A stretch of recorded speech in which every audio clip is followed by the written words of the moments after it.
같이 오늘 하나님께서 우리에게 주시는 말씀 함께 보시겠습니다. 시편 37편 23절에서 25절까지 말씀입니다.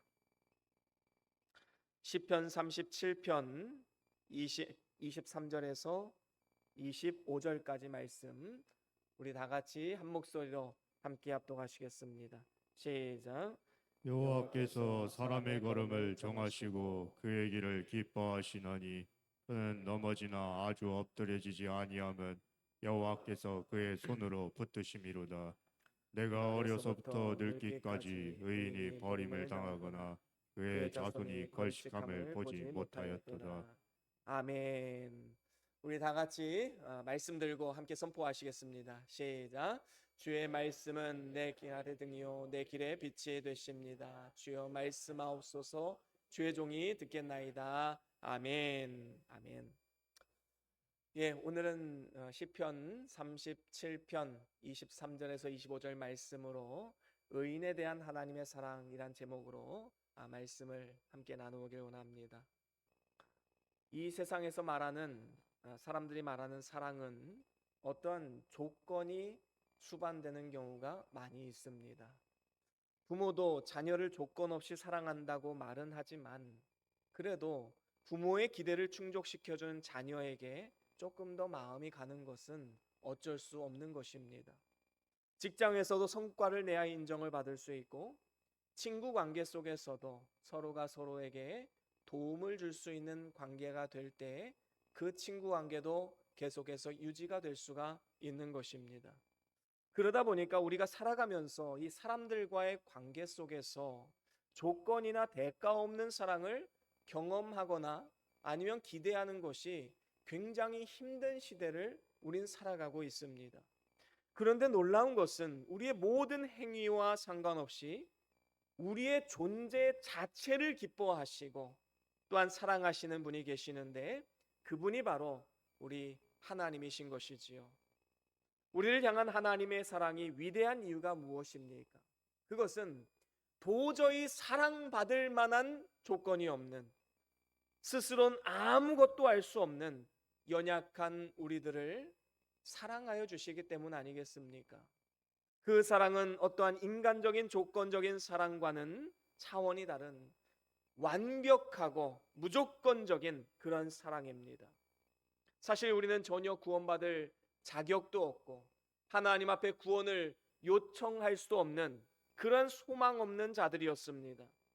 로마서 3장에 보면 의인은 없나니 하나도 없으며 깨닫는 자도 없고 하나님을 찾는 자도 없다라고 그렇게 말씀했습니다. 그 정도로 우리 인류에는 의인이 한 사람도 없는 것이지요. 이 말은 이 세상에 의인이 없다는 말이라기보다는 스스로의 힘으로는 의롭게 될 자가 없다라는 말씀을 하고 있는 것입니다. 인간의 노력과 인간의 어떠한 성과로 의인이 될 자는 한 사람도 없다라는 것이지요. 그래서 우리에게는 믿음이 필요한 것입니다. 오직 의인은 믿음으로 말미암아 살리라 말씀하신 것처럼 믿음으로만 의인이 될 수 있는 것이지요. 성경에 보면 노아, 다니엘, 욥 이런 사람들이 있습니다. 다 하나님 앞에 의인이라 칭함을 받았던 사람들이었지요.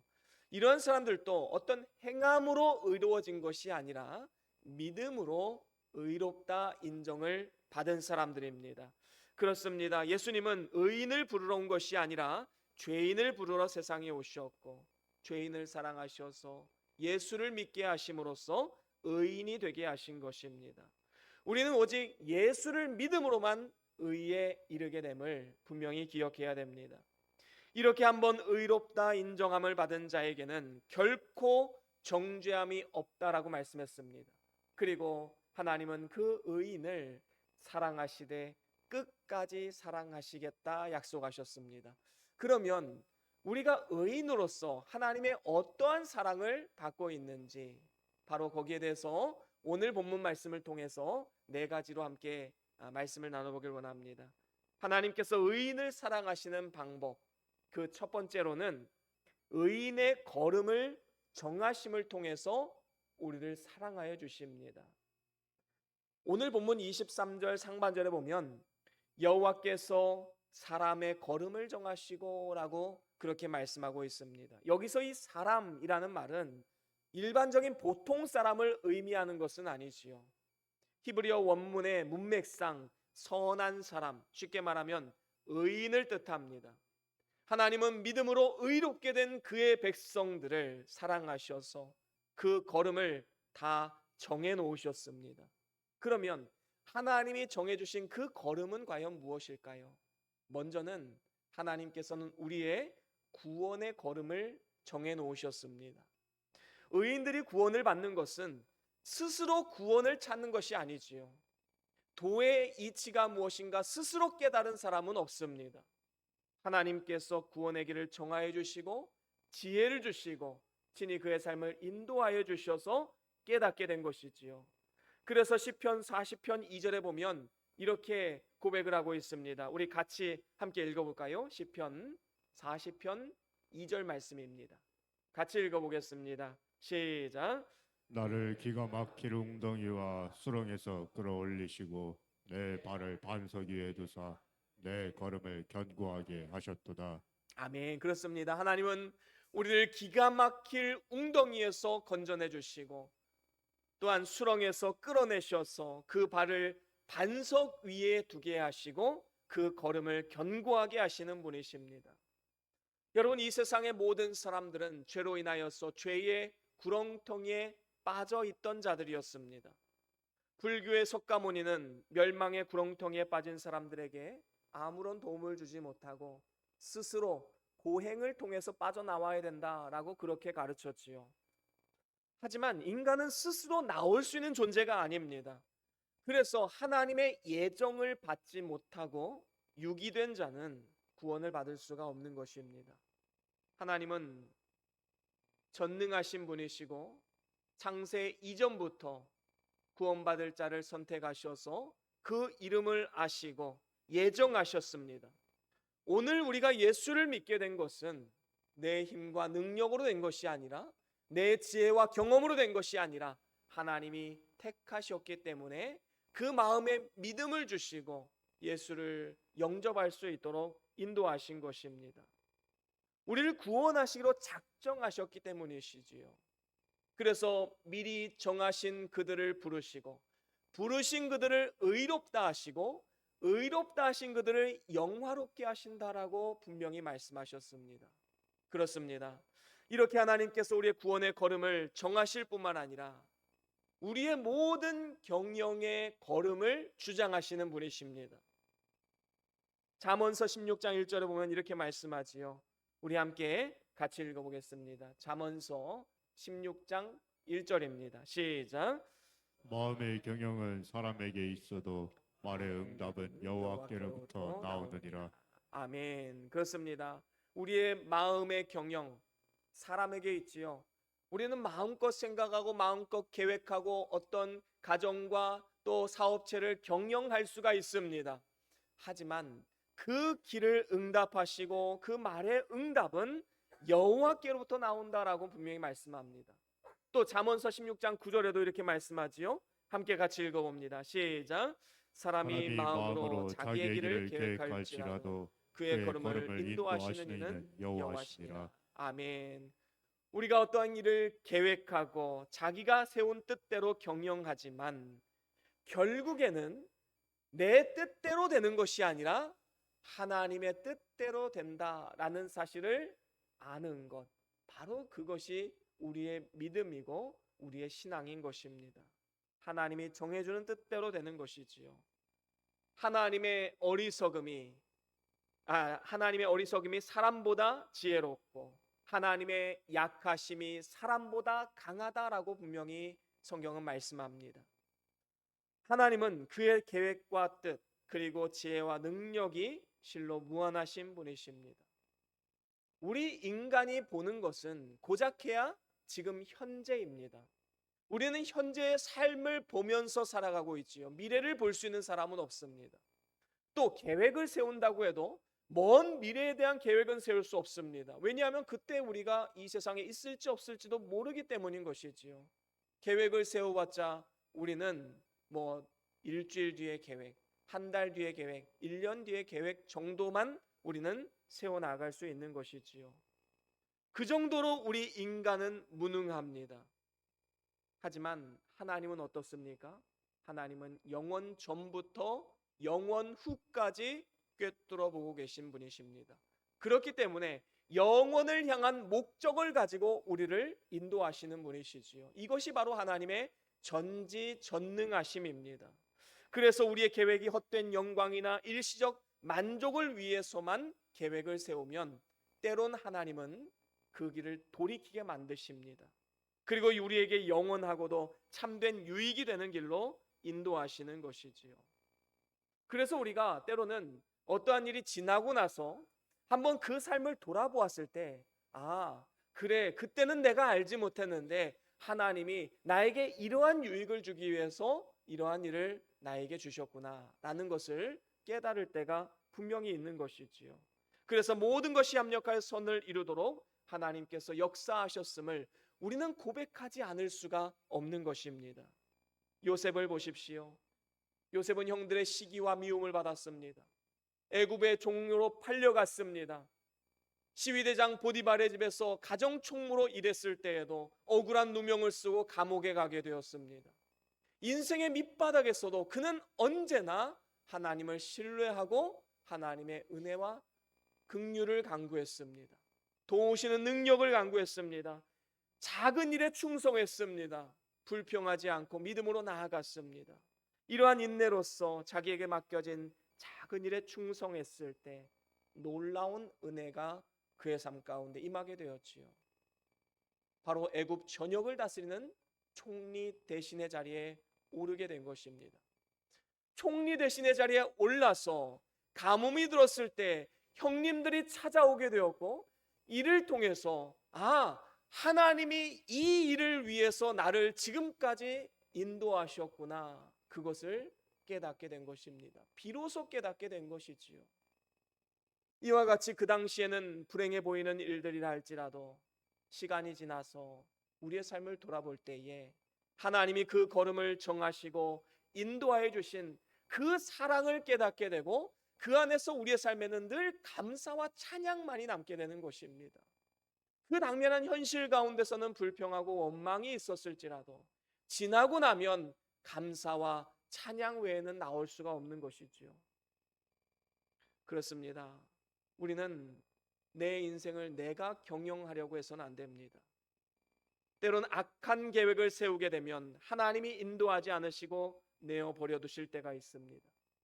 여러분, 모세가 이제 애굽의 바로 왕에게 가서 내 백성을 보내라라고 선포했을 때 바로 왕은 어떻게 합니까?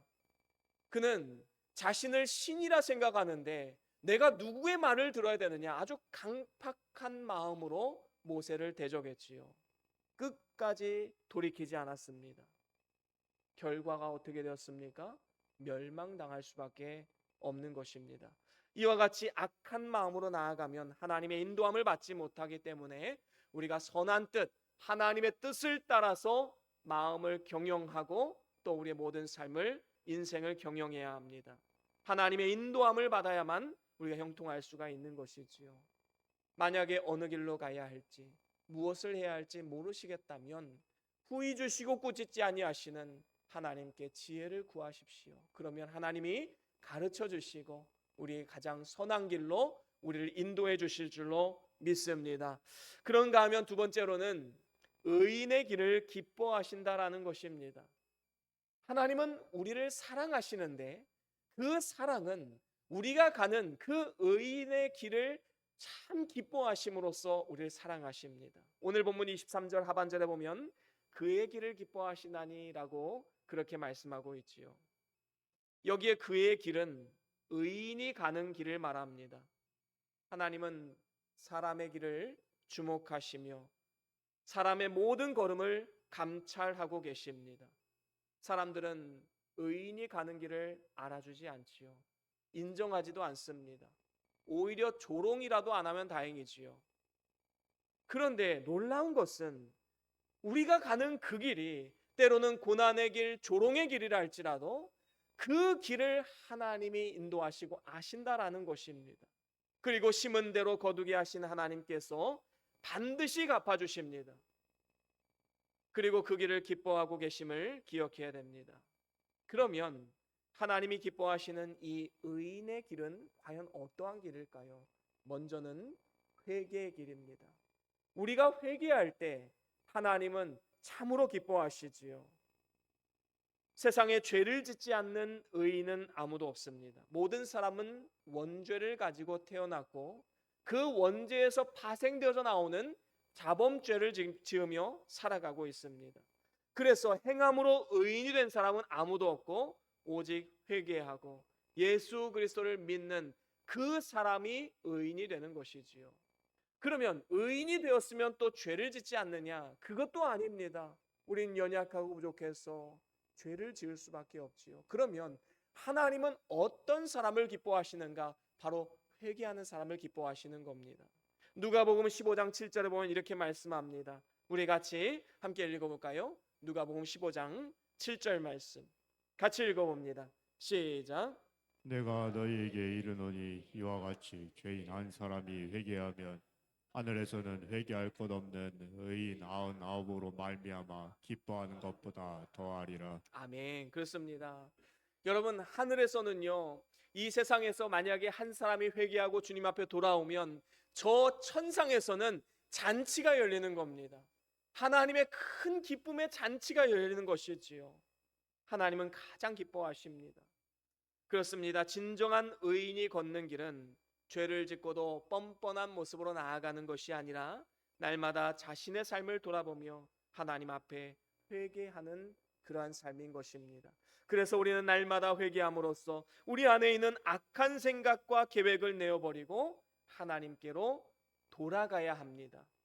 그러면 하나님께서 우리를 긍휼히 여겨주실 것입니다. 그런가 하면 하나님이 기뻐하시는 의인의 길 또 한 가지는 바로 옛적 선한 길입니다. 하나님은 옛적 선한 길을 참 기뻐하십니다. 회개의 길도 기뻐하시고 옛적 선한 길을 기뻐하십니다. 예레미야서 6장 16절 말씀 우리 같이 한번 읽어볼까요? 예레미야서 6장 16절입니다. 시작. 여호와께서 이와 같이 말씀하시되 너희는 길에 서서 보며 옛적 길 곧 선한 길이 어디인지 알아보고 그리로 가라. 너희 심령이 평강을 얻으리라. 하나 그들의 대답이 우리는 그리로 가지 않겠노라 하였으며. 그렇습니다. 옛적 길, 그 길은 선한 길이요 바른 길이요 신앙의 길이요 옳은 길입니다. 이 세상의 것들은 오래된 것보다 새 것이 더 좋지요. 새 집이 좋고 새 차가 좋고 새 휴대폰이 좋고 다 새 것이 좋은 것이 사실입니다. 하지만 우리의 신앙생활은 새 것이 좋은 게 아닙니다. 바로 옛 것이 좋은 것이지요. 아브라함과 같은 믿음의 선진들이 가졌던 그 옛 신앙, 그것이 좋은 것입니다. 초대교회 성도들이 가졌던 그 순수한 복음, 그것이 좋은 신앙인 것이지요. 그런데 오늘날 세월이 지나면서 신앙이 점점 세속화되어져 가고 있습니다. 많이 배웠다, 새로운 학문을 배웠다, 그래서 새 것이 자꾸 교회 안으로 들어옵니다. 그래서 인본주의에서 나오는 신신학이 있습니다. 성경은 정확무오한 하나님의 말씀인데 그것을 배격하고 성경은 인간이 쓴 것이다, 그렇게 말하는 신신학자들이 있지요. 종교다원주의가 있습니다. 모든 종교는 꼭대기에서 다 만난다. 이거는 기독교의 진리를 정면으로 배격하는 것입니다. 물질 만능주의도 있습니다. 돈이면 다 된다, 그런 생각이 교회 안에 들어오게 되는 것입니다. 그래서 올바른 옛 신앙을 무너뜨리고 있음을 우리는 보게 됩니다. 여러분, 옛적 선한 길은 사람들이 보기에 좋은 것, 사람들의 이목을 끄는 것, 그런 것이 아닙니다. 그저 하나님의 말씀 앞에 무릎 꿇고 겸손히 엎드려서 경배하고 순종하는 삶의 태도에 관한 것이지요. 우리에게 구원을 위해서 우리가 알아야 될 것, 그리고 듣고 보아야 될 것, 이 모든 것은 이미 성경에 다 기록되어 있습니다. 그러니까 어디 가서 하나님의 음성을 들었다, 환상을 보았다, 이 모든 것은 다 사이비 이단이 하는 짓들입니다. 성경에 하나님이 필요한 모든 것을 다 기록해 놓으셨기 때문에 우린 성경을 통해서 믿음의 눈으로 세상을 바라보고 믿음 생활하며 신앙생활하는 것이 바로 하나님이 우리에게 원하시는 정통신앙의 길이요, 우리가 걸어가야 할 옛적 선한 길인 것이지요.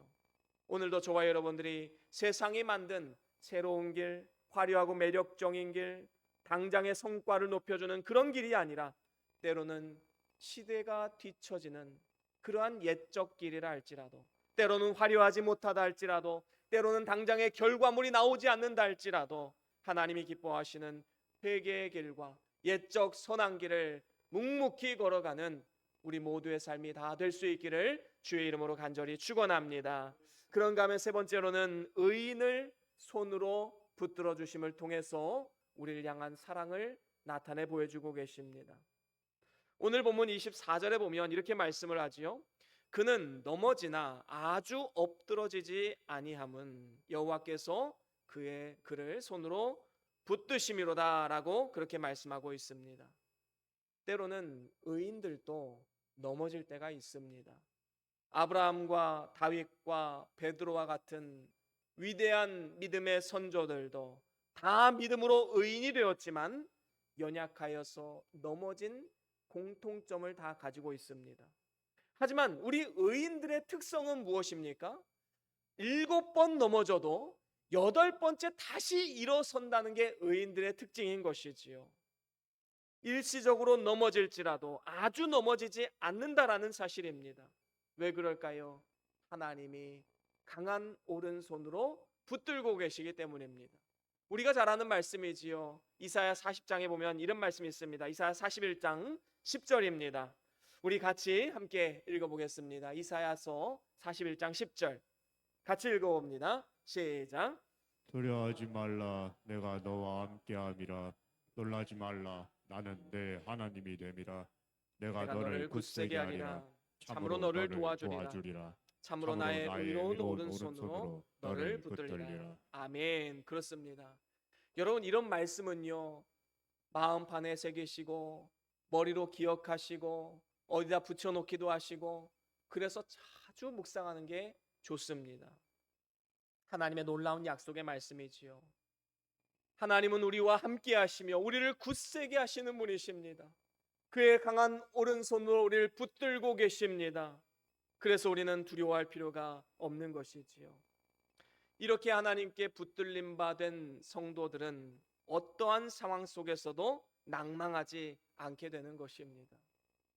기독교인으로서 덴마크의 실존주의 철학자였던 키에르케고르라는 사람은 이런 말을 했습니다. 절망은 죽음에 이르는 병이다. 하지만 또한 죽음에 이르는 병이 아니다. 이게 다소 역설적으로 들릴 수 있겠지요. 그런데 여기엔 진리가 담겨 있습니다. 바로 절망이라는 것은 우리의 마음을 상하게 하고 속을 뒤집게 만들고 그래서 결국엔 시름시름 앓다가 죽음에 이르는 병임은 확실합니다. 하지만 그 절망 가운데 전능하신 하나님을 만나고 하나님을 바라보면 그 절망은 절대로 죽음에 이르는 병이 아니다라는 것입니다. 그렇습니다. 하나님은 낭망하지 않고 하나님을 바라고 기도하는 자를 붙들어 주십니다. 그래서 우리는 시편 기자의 표현처럼 내 영혼에 이러한 선포를 해야 됩니다. 내 영혼에 선포하듯이 한번 이 말씀을 같이 읽어볼까요? 시편 42편 5절 말씀입니다. 나에게 선포하십시오. 같이 한번 읽어보겠습니다. 시작. 내 영혼아 내가 어찌하여 낙심하며 어찌하여 내 속에서 불안해하는고. 너는 하나님께 소망을 두라. 그가 나타나 도우심으로 말미암아 내가 여전히 찬송하리로다. 아멘. 그렇습니다. 여러분, 환난 날에 하나님을 부르고 하나님을 바라보면 하나님께서 전능하신 손으로 건져 주십니다. 그래서 우리 믿는 성도들은 어떠한 상황에 처해 있든지 낭망하지 말아야 합니다. 우리는 뒤로 물러서는 자들이 아닙니다. 앞으로 전진하는 사람들이지요. 7번 넘어져도 8번째 다시 일어설 수 있는 사람입니다. 넘어지지 않는 자가 의인이 아니라 넘어져도 비록 연약함으로 넘어지지만 또다시 일어서는 자가 바로 의인인 것이지요. 베데스다 연못가에 있었던 38년 된 병자가 있었습니다. 여러분 38년 동안 걷지 못했다면 이건 소망이 없는 것이지요. 그런데 예수님께서 뭐라고 말씀하셨습니까? 자리를 들고 일어나라라고 선포하십니다. 그리고 이 베데스다 연못가에 있던 이 병자는 예수님의 말씀을 의지하여서 자리를 들고 일어섭니다. 이 순종의 발걸음이 그를 걷게 만들었지요. 여러분 만약에 이 사람이 뭐 되겠어? 나는 안 돼. 뭐 38년 동안 못 걸었는데 되겠어? 생각하고 포기했다면 기적은 일어나지 않았을 것입니다.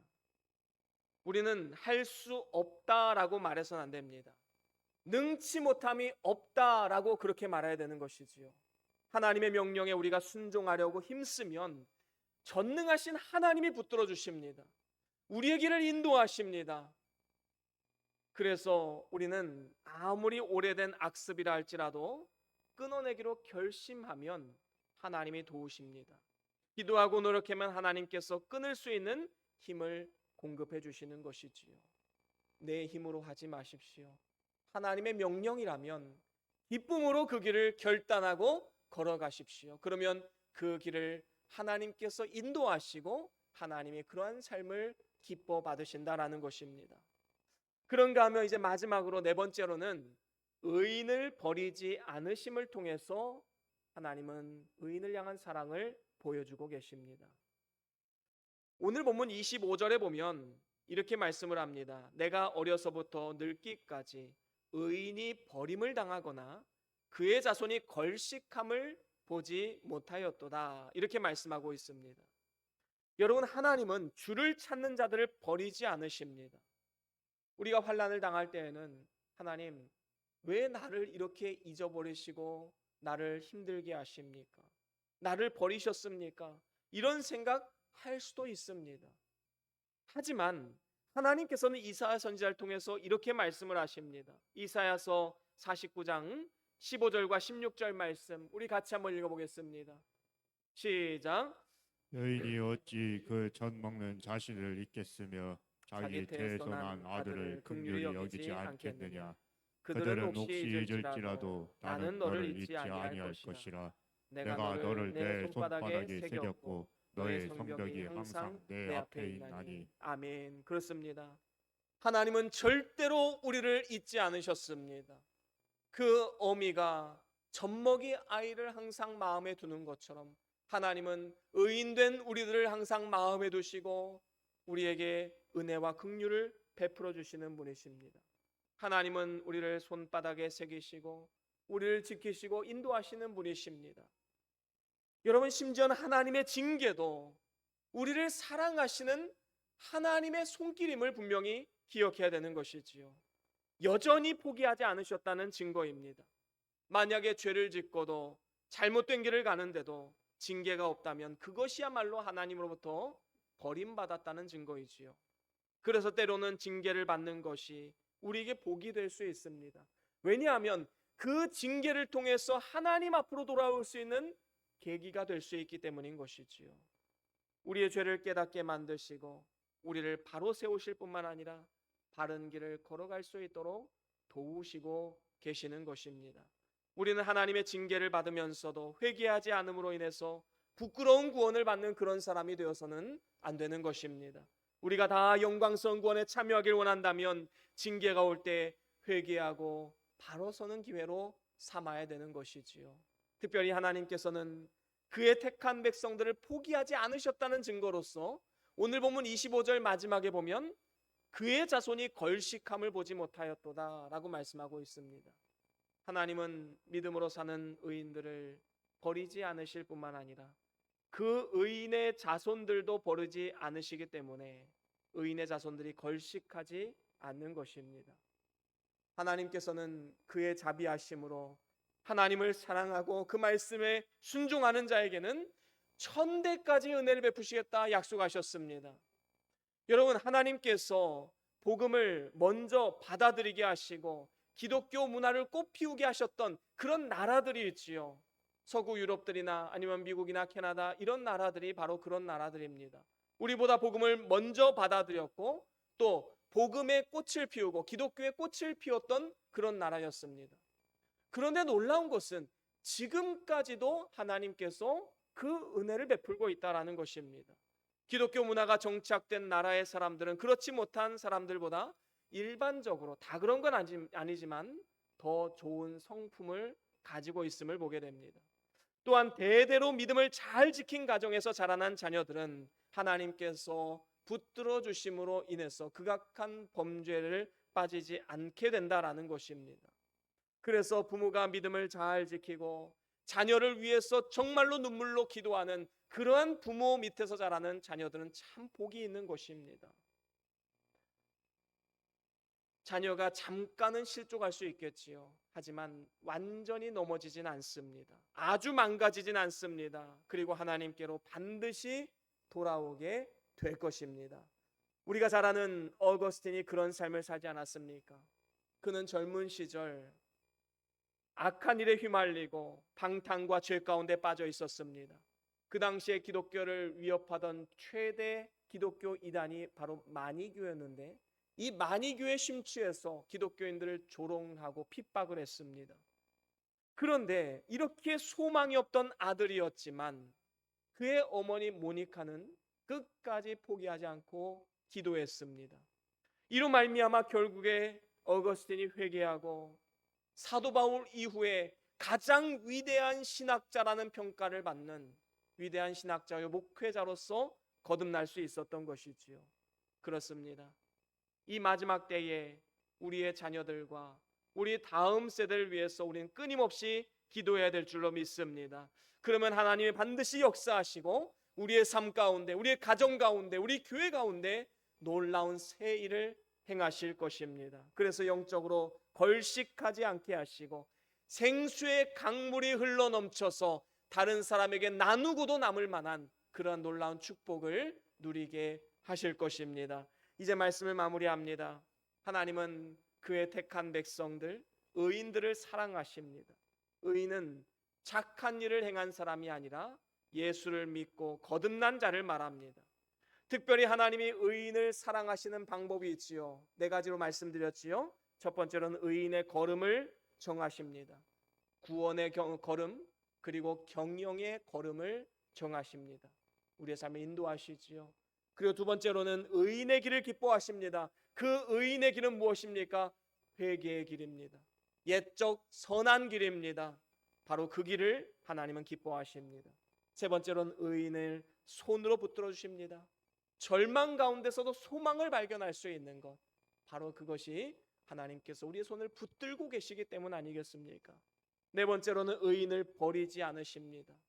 하나님이 우리를 포기하지 않은 것처럼 우리도 역시 우리 자녀들을 포기하지 않고 끝까지 그들을 위해서 기도해야 될 줄로 믿습니다. 이와 같이 우리가 하나님의 크신 사랑으로 의인이 되었기 때문에 잠깐 후에 오실 주님을 사모하며 오직 믿음으로 나아가야 될 줄로 믿습니다. 그래서 하나님께로부터 받은 그 놀라운 사랑을 보답하고 그 사랑을 세상 가운데 나타내고 하나님 앞에 다 영광스럽게 서게 되는 축복의 우리 모두의 삶이 다 될 수 있기를 주의 이름으로 간절히 축원합니다.